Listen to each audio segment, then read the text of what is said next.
함께 보실 하나님 말씀은 신약성경 요한계시록 19장입니다. 오늘 8월 19일 요한계시록 19장을 읽는다는데 19장은 21절까지 조금 길지만 처음부터 끝까지 말씀을 함께 봉독하겠습니다. 요한계시록 19장 1절부터 마지막 21절까지 말씀, 신약성경 418면 전후를 보시면 되겠습니다. 1절부터 함께 봉독합니다. 이 일 후에 내가 들으니 하늘에 허다한 무리의 큰 음성 같은 것이 있어 이르되 할렐루야, 구원과 영광과 능력이 우리 하나님께 있도다. 그의 심판은 참되고 의로운지라. 음행으로 땅을 더럽게 한 큰 음녀를 심판하사 자기 종들의 피를 그 음녀의 손에 갚으셨도다 하고, 두 번째로 할렐루야 하니 그 연기가 세세토록 올라가더라. 또 24장로와 네 생물이 엎드려 보좌에 앉으신 하나님께 경배하여 이르되 아멘 할렐루야 하니, 보좌에서 음성이 나서 이르시되 하나님의 종들 곧 그를 경외하는 너희들아, 작은 자나 큰 자나 다 우리 하나님께 찬송하라 하더라. 또 내가 들으니 허다한 무리의 음성과도 같고 많은 물소리와도 같고 큰 우레소리와도 같은 소리로 이르되 할렐루야, 주 하나님 곧 전능하신 이가 통치하시도다. 우리가 즐거워하고 크게 기뻐하며 그에게 영광을 돌리세. 어린 양의 혼인 기약이 이르렀고 그의 아내가 자신을 준비하였으므로 그에게 빛나고 깨끗한 세마포 옷을 입도록 허락하셨으니 이 세마포 옷은 성도들의 옳은 행실이로다 하더라. 천사가 내게 말하기를 기록하라.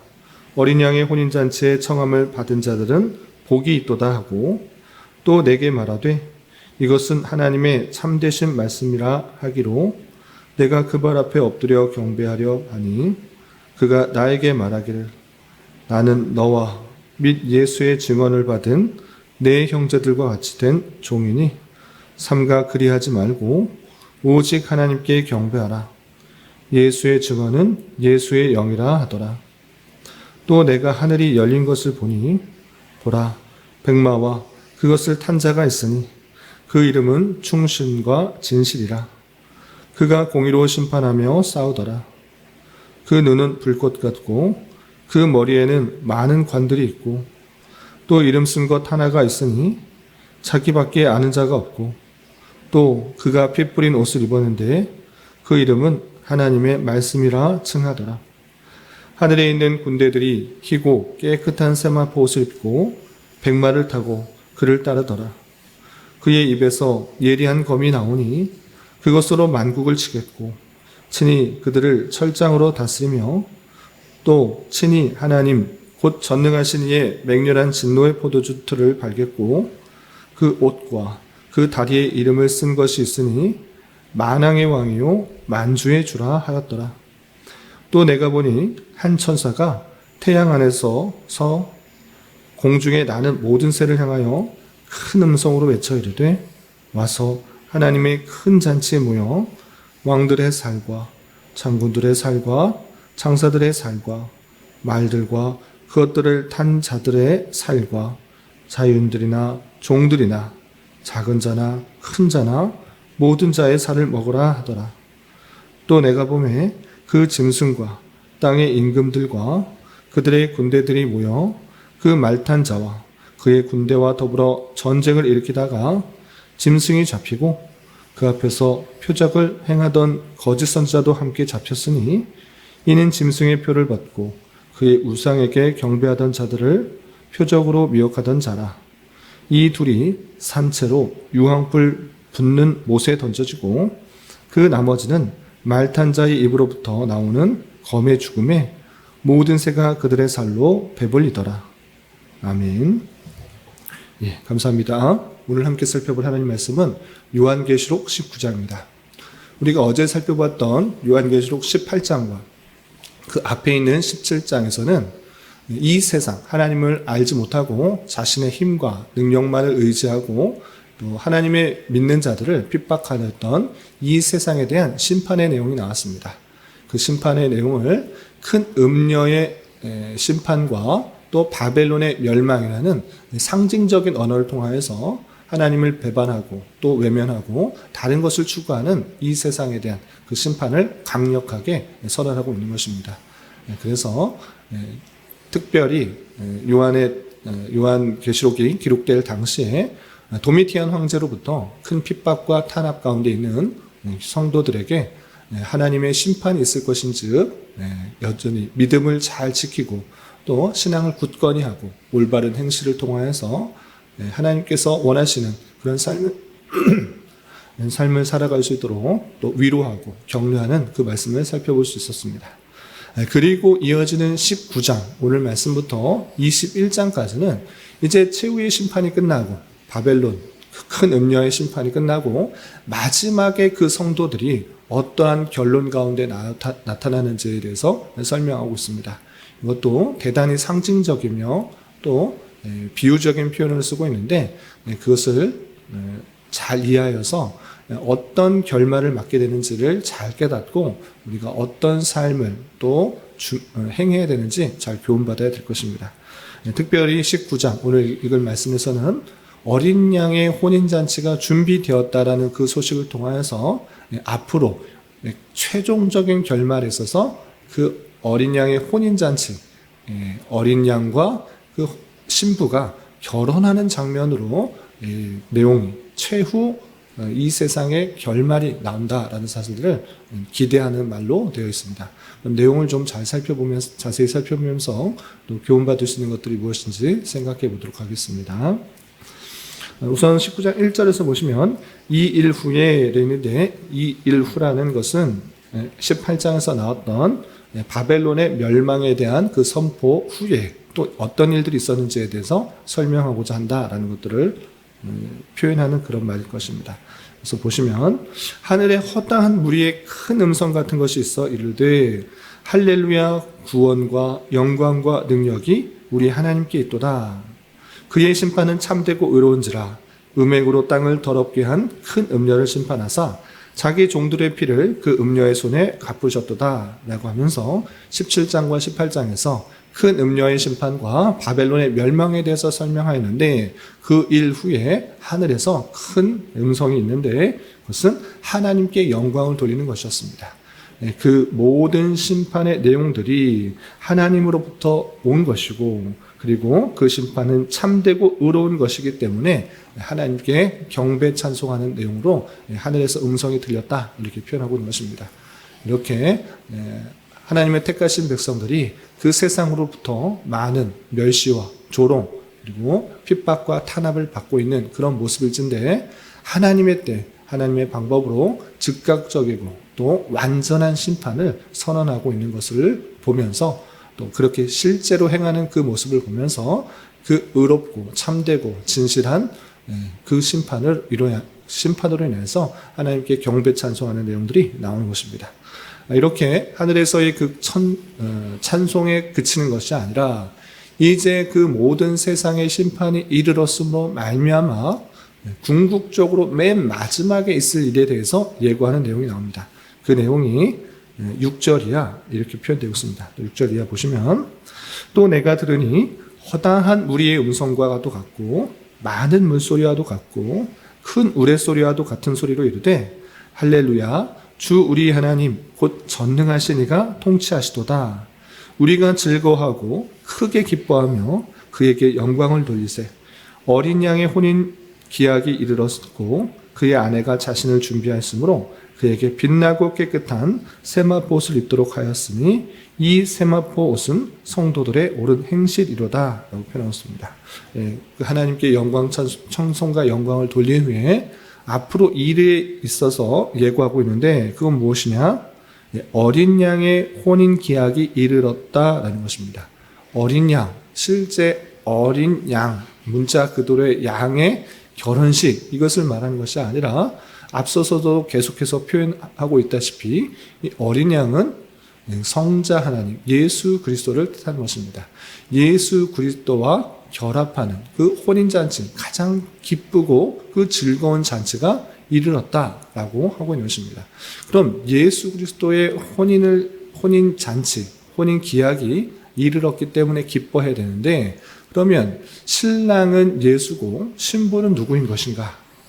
요한계시록에서도 표현되고 구약 성경과 신약 성경에 동일하게 표현되고 있는데, 그것은 하나님의 택하신 백성들, 그 교회를 신부다 이렇게 표현하고 있는 것입니다. 예수님과 그 성도들이 아주 아름답게 만날 것을 어린 양의 혼인 잔치, 혼인 기약, 혼인 약속 이렇게 표현하고 있는 것입니다. 그런데 그 아내가 자신을 준비한 것을 8절에 보면 이렇게 표현하고 있습니다. 8절 보시면 그에게 빛나고 깨끗한 세마포옷을 입도록 허락하였으니 라고 표현하고 있습니다. 서양식 결혼에 의하면, 서양식, 우리나라에서 대부분 서양식 결혼을 예식을 하는데, 웨딩드레스, 아주 희고 깨끗하고 빛나는 그런 웨딩드레스, 그것을 입습니다. 그런데 어린 양의 혼인잔치에 있어서의 신부는 흰색 세마포옷을 입었다. 빛나고 깨끗한 세마포옷을 입었다. 이렇게 표현하고 있습니다. 실제로 빛나고 또 깨끗한 세마포옷, 문자 그대로 생각할 것이 아니라 이것도 상당히 상징적인 언어일지인데, 그 세마포옷이 무엇인가 구체적으로 표현하고 있는 것입니다. 그것은 다름 아니라 성도들의 옳은 행실이다 라고 표현하고 있는 것입니다. 그러니까 하나님의 택하신 백성들, 그 모든 것들이 성도들의 옳은 행실로 덮여 있는 그 모습으로 가지고 주님과 만나게 될 것을, 아름답게 만나게 될 것을 표현한 것으로 생각해야 될 것입니다. 특별히 성도들의 옳은 행실은 이 땅에서 우리가 모든 옳은 행실을 행했기 때문에 그렇게 흰 옷을 입었다라기보다는 예수 그리스도의 보혈의 피, 그 피로 말미암아 그 더러워졌던 그 모든 것들이 깨끗하게 휘어진 것으로 그렇게 생각해야 될 것입니다. 그래서 하나님의 예수 그리스도의 그 보혈, 어린 양의 그 보혈의 피로 말미암아 성도들의 행실들이 모두 깨끗하게 되어서 주님과 만나게 되는 그 놀라운 그 만남의 장리를 어린 양의 혼인 잔치로 표현하고 있는 것입니다. 이렇게 그것들이 기약되어 있다.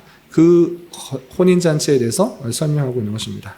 그러면서 계속해서 9절에 보면 이것들이 어떻게 되어야 되는지 또 요한에게 이렇게 당부를 하고 있는 것을 볼 수 있습니다. 그래서 9절 보시면 천사가 내게 말하기를 기록하라. 어린 양의 혼인잔치에 청함을 받은 자들은 복이 있도다 하고 또 내게 말하되 이것은 하나님의 참되신 말씀이라 하기로 하고 있습니다. 천사가 이것이 정말 진실이다. 어린 양의 혼인잔치가 진짜 있는데 이곳에 청함을 받은 자가 복되다라고 표현하고 있습니다. 청함을 받은 자, 자기는 청함을 받고 싶으나 받지 못한 자도 있을 수 있으나 청함을 받은 자, 그가 얼마나 복된 것인가 생각해 보라라고 하면서 우리가 예수 그리스도를 정말 나의 구세주로 믿고 그의 피로 말미암아 나의 모든 죄가 씻겨졌다라는 그 사실들을, 그것이 정말로 참되게 믿어지게 된다고 하면 그것은 다름 아니라 주님으로부터 그 어린 양의 혼인잔치에 청함을 받은 자이고, 그리고 그것이 참으로 복되도다 이렇게 선포하고 있는 것을 볼 수 있습니다. 그리고 이것은 그냥 천사의 하는 이야기가 아니라 참되신 하나님의 말씀이기 때문에 반드시 기록하여서 그것들을 확실하게 전할 수 있도록 당부하는 그 모습을 볼 수 있습니다. 그리고 11절 이하 21절에서는 이 혼인잔치의 기약이 이르렀다. 이제 곧 임박한다. 모든 심판이 끝나고 이제 어린 양의 혼인잔치가 임박했다라는 것들이 선포되었는데 그 내용이 끝나자마자 정말 신랑이 백마 타고 입장하는 그 장면이 나오는 것입니다. 그래서 11절 이하 보시면 또 내가 하늘이 열린 것을 보니 보라 백마와 그것을 탄 자가 있으니 그 이름은 충신과 진실이라. 그가 공의로 심판하며 싸우더라 그랬습니다. 혼인잔치 이야기 나오다가 갑자기 하늘에서 백마와 그것을 탄 자가 나온 것입니다. 마치 신랑이 입장하는 듯이 그 모습, 그 신랑 대신 그 분을 설명하는 것입니다. 그분은 백마를 타고 또 입장하게 되는데 그 이름이 충신과 진실이다. 공의로 심판하며 싸우더라. 됐습니다.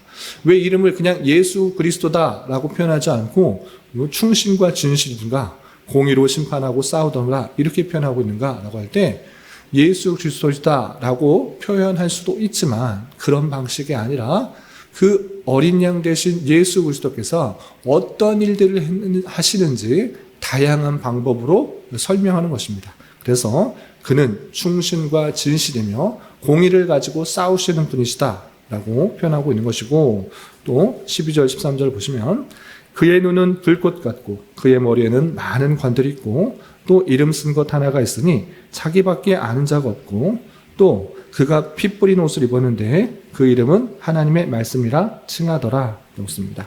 하나하나 설명하는 것들이 그 예수 그리스도께서 어떠한 특성을 가지고 있는지에 대해서 설명하고 있는 것입니다. 특별히 이런 내용을 듣고 이것은 예수 그리스도인 것을 우리는 분명히 알 수가 있는 것입니다. 어떤 특징, 어떤 표현 때문에 그런가라고 할 때 특별히 13절을 보면 이렇게 되어 있습니다. 모든 구절들이 예수 그리스도의 특성과 또 하시는 일들을 설명하는 것이지만 특별히 13절을 보시면 그가 피 뿌린 옷을 입었는데 그 이름은 하나님의 말씀이라 칭하더라 라고 되어 있습니다. 피 뿌린 옷을 입었다. 피를 묻힌 그 모습들을 볼 수 있는데 그것은 다름 아니라 십자가에 달려서 돌아가신 그 사건이 그에게 있다라는 것들을 보여주고 있는 것입니다. 죽임당하신 어린 양, 십자가에 달리신 예수 그리스도를 생각하도록 하는 그런 표현일 뿐만 아니라 아주 확실하고도 분명하게 뭐라고 표현되어 있느냐, 그의 이름은 하나님의 말씀이라 칭하더라 라고 표현하고 있습니다. 하나님의 말씀이 뭔데? 라고 할 수 있는데 이 하나님의 말씀할 때 이 말씀이 헬라어 원어로 보면 로고스인 것입니다. 하나님의 로고스, 이것은 요한계시록에 태초에 말씀이 계시니라 라고 할 때 쓰였던 그 로고스, 그 말씀인 것입니다. 그러므로 말미암아 그 백마를 탄 그 분의 이름은 하나님의 말씀, 로고스요 예수 그리스도라는 것을 부인할 수 없도록 또 표현하고 있는 것입니다. 여기만 그렇게 표현되는 것이 아니라 또 16절에서는 또 이렇게 표현되고 있습니다. 16절 보시면 그 옷과 다리에 이름을 쓴 것이 있으니 만왕의 왕이요 만주의 주라 하였더라 라고 표현하고 있습니다. 옷과 다리에 이름을 썼는데 실제적으로 글씨로 썼다라기보다는 그만큼 확실하고도 분명한 그런 표현이라고 할 수 있을진데 그것은 만왕의 왕이요 만주의 주다. 다름 아니라 예수 그리스도를 뜻하는 그 모든 단어인 것입니다. 그래서 어린 양의 혼인잔치의 신랑은 예수 그리스도신데 그러니까 참으로 백마탄 그 모습으로 나타나서 등장하고 있는 것을 볼 수 있습니다. 그리고 17절이야 21절 마지막에서는 그 백마탄 왕자 같은 그 예수 그리스도께서 어떤 일들을 행하셨는지, 왜 백마를 타고 등장하셨는지에 대해서 나오는데 이 백마를 타고 등장한 그 왕은 그때 당시에 큰 전쟁에서 승리하여서 그 왕이 그 승리를 쟁취한 그 모습으로서 백마를 타고 등장하는 것과 같이 모든 승리를 이루었다는 것들을 확인시켜 주기 위해서, 백성들에게 확인시켜 주기 위해서 승리하고 들어온 그 모습으로, 장엄한 모습으로 또 위험 있는 그 모습으로 등장하는 것으로 설명하기 위해서 그렇게 표현했다는 것을 알 수 있습니다. 그래서 19절 보시면 이렇게 되어 있습니다. 19절 이하 보시면 내가 봄에 그 짐승과 땅의 임금들과 그들의 군대들이 모여 그 말탄 자와 그의 군대와 더불어 전쟁을 일으키다가 짐승이 잡히고 그 앞에서 표적을 행하던 거짓 선지자도 함께 잡혔으니 이는 짐승의 표를 받고 그의 우상에게 경배하던 자들을 표적으로 미혹하던 자라. 이 둘이 산채로 유황불 붙는 못에 던져지고 그 나머지는 말탄 자의 입으로부터 나오는 검의 죽음에 모든 새가 그들의 살로 배불리더라 라고 표현했습니다. 그 말탄 자와 전쟁을 일으키는 그 사악한 무리들이 있는 것입니다. 그 짐승, 또 표적을 해던 거짓 선지자, 사탄과 그의 영향을 받은 그 모든 자들이 예수 그리스도와 더불어 전쟁을 하려고 하나 게임이 안 되는 것입니다. 그 능력의 하나님, 만왕의 왕요 만주의 주이신 그분께서 그 모든 것들을 다 패하게 시키고 그리고 그들을 말씀으로 죽이는 말씀으로 입으로 나오는 검에 죽이는 그 일들을 함으로 모든 것들을 평정하고 악한 무리들을 섬멸하고 또 참된 승리의 자의 모습으로 나오는 것을 볼 수 있습니다. 이렇게 오늘 말씀에 있어서는 어린 양의 혼인잔치가 준비되었다는 사실과 또 그 어린 양의 혼인잔치에 있어서 신랑과 같은 분이 예수 그리스도시고 그 예수 그리스도께서는 악한 무리들을 모든 것을 평정하시고 또 물리치시는 분이실 뿐만 아니라 또 참된 만왕의 왕요 만주의 주이시라는 것들을 밝혀주는 말씀을 대할 수 있습니다. 그리고 특별히 오늘 말씀에 있어서 그 신부가 21장에서도 다시 한번 등장하지만 정말 아름답고 정말 휘황찬란 모습으로 거룩한 성 예루살렘의 모습으로 아름답게 비춰질 것이지만 오늘 말씀에 있어서는 그 모습이 빛나고 깨끗한 세마포 옷을 입었다라는 표현으로 그려지고 있습니다. 이거 빛나고 깨끗한 세마포 옷은 성도들의 옳은 행실이다라는 것을 생각해 보면서 우리가 그 혼인잔치에 청함을 받았다라는 것이 참으로 복되고 그곳에서 정말 옳은 행실로 인정을 받아 또 그곳에 있게 된다는 사실들을 기억해 보면서 우리가 더욱더 옳은 행실을 하기에 힘써야 될 것입니다.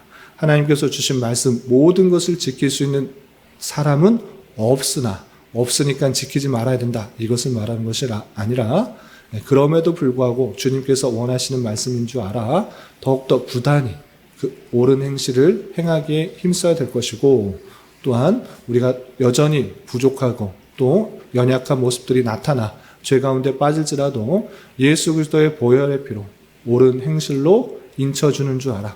특별히 주님께 더욱더 감사하며 주님만을 더욱더 의지하며 나아가는 자가 되어야 될 것입니다. 오늘 하루 남은 한 평생 이런 말씀의 교훈에 따라 하나님께 늘 감사하며 또 옳은 행실을 하기에 힘쓸 수 있는 저와 여러분이 되시기를 주님의 이름으로 부탁을 드립니다. 기도하겠습니다. 하나님 아버지 감사합니다. 오늘 말씀을 통하여 이 세상에 대한 최후 심판 후에 있게 될 일에 대하여 살펴보았습니다. 이런 말씀을 대하는 자로서 어린 양의 혼인잔치에 신부이자 청함을 받은 자들로서 성도들의 옳은 행실을 통해 빛나고 깨끗한 세마포옷을 준비할 수 있는 자 되게 하여 주시고 이 세상에 속하여 살지만 세상과 동화되는 삶이 되지 않도록 하여 주시며 세상으로부터의 핍박과 조롱과 무시와 멸시 속에서도 하나님의 백성으로서 잘 훈련되며 연단되어가는 삶을 살 수 있도록 은혜를 더하여 주시옵소서. 주님, 8월은 수련하는 주제로 한 달을 보내고 있습니다. 이미 허락하여 주신 여름 캠프를 통하여 은혜를 풍성하게 허락하여 주신 것처럼 앞으로도 서로를 더욱더 잘 이해하고 용납하며 같은 말, 같은 마음, 같은 뜻으로 서로에게 힘이 되고 위로가 되는 교회로 계속해서 잘 성장할 수 있도록 인도하여 주시옵소서. 주님, 교회 안에 육체의 질병과 연약함으로 가족의 전도와 신앙을 위해 직장과 사업장의 문제 등으로 주님께 간절히 기도하는 여러 지체들이 있사오니 주님께서 그 모든 상황과 여건과 마음과 생각을 주장하여 주셔서 우리의 기대와 소망보다 훨씬 더 풍성한 것들로 채워주시는 하나님을 깊이 경험할 수 있는 기회 되도록 인도하여 주시옵소서. 이 시간 한 주간의 삶을 올려드리며 각자 간절하게 간구하는 기도 제목 주님께서 들으시고 가장 선한 것들로 응답하여 주시옵소서. 예수님의 이름으로 기도 올리옵나이다. 아멘.